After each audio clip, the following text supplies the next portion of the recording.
Jockey Club Animated Classical Chinese for Curious Minds Project.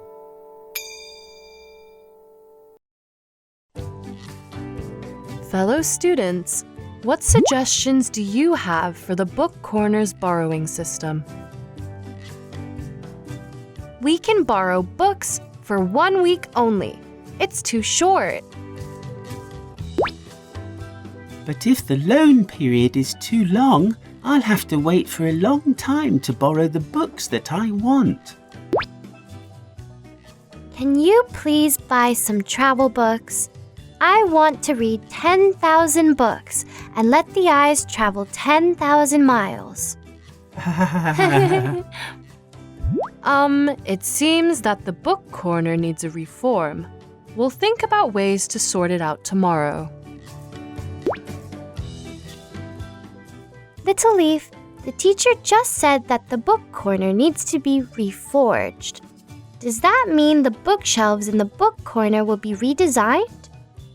The teacher was talking about reform as in reform or reformation, which means to change an outdated system. Children! There are many admirable reformers in Chinese history. One famous example is Wang Anshi, the chancellor of the Song dynasty. Have a look. Song Dynasty? Today's exhibition introduces the culture of the Song Dynasty. Along the river during the Qingming festival, I remember this painting is depicting the society of the eastern capital.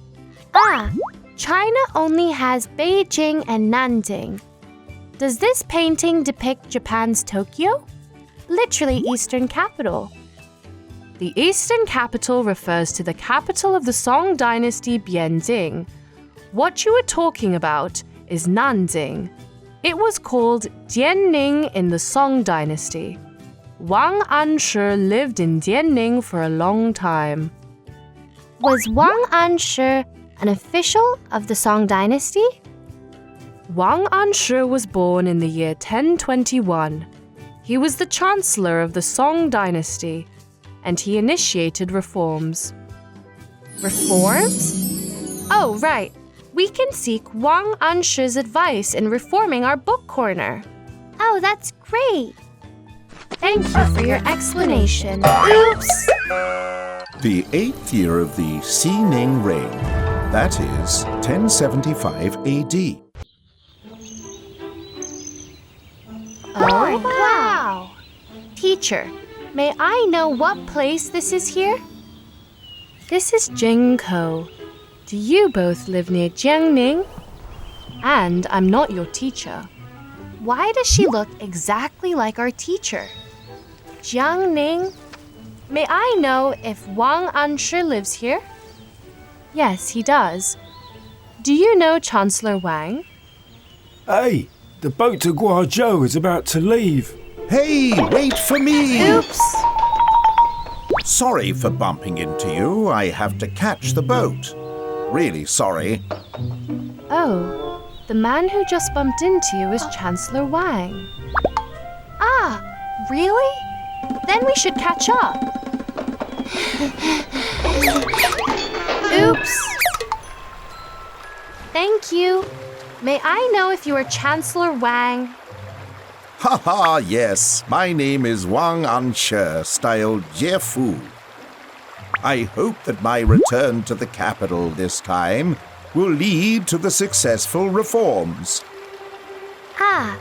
Mr. Wang, no, Chancellor Wang, I've heard so much about you. We would like to ask you for advice on reforming our book corner. I'm flattered. Currently, the country is really poor and is facing foreign invasion. I am well literate on the books of sages. I must strive to overcome the predicament. As the ancient sage Mencius said, I will go forward against thousands and tens of thousands. But reform is not easy, is it? I've been devastated in the past and had no choice but to leave the capital. I'm indebted to His Majesty's recognition for appointing me as Chancellor again. I am eager to return to the capital soon, so I can carry on the mission of reforms, and the country will be saved. Your firm faith in the country and the people is very admirable. I see. Reforms require a firm faith and a compassionate heart. You must not let self-interest prevail. Ah, time flies. Spring has come again with greenery and a source of vibrancy all around. Boatman, can the boat sail faster with the wind? No problem.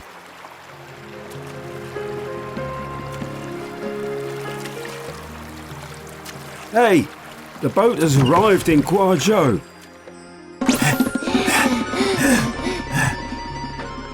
Oh, this trip can be written in a poem. You're right. Spring breeze blows peacefully. And the moon in the distance is beautiful. Many mountains stand on the side of the river. Can you use this theme to write a poem?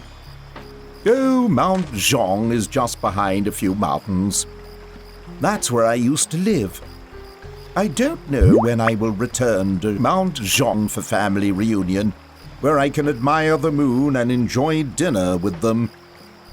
Oh, I get it. Jingkou and Guazhou are one river apart, and Mount Zhong is several mountains afar. The spring breeze has brought greenery to the south of the Yangtze River again. When will the bright moon accompany me home?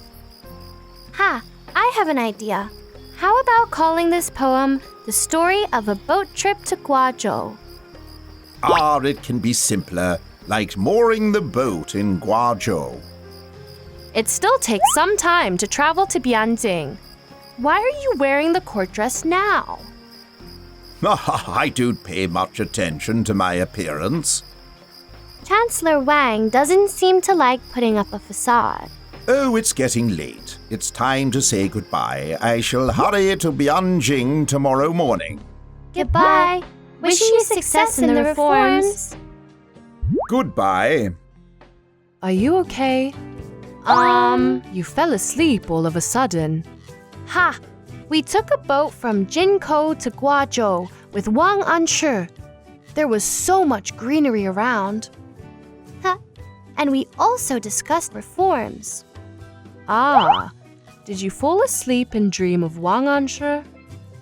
I helped Wang Anshu with the theme of his poem, Mooring the Boat in Guazhou. This is Wang Anshu's most famous poem.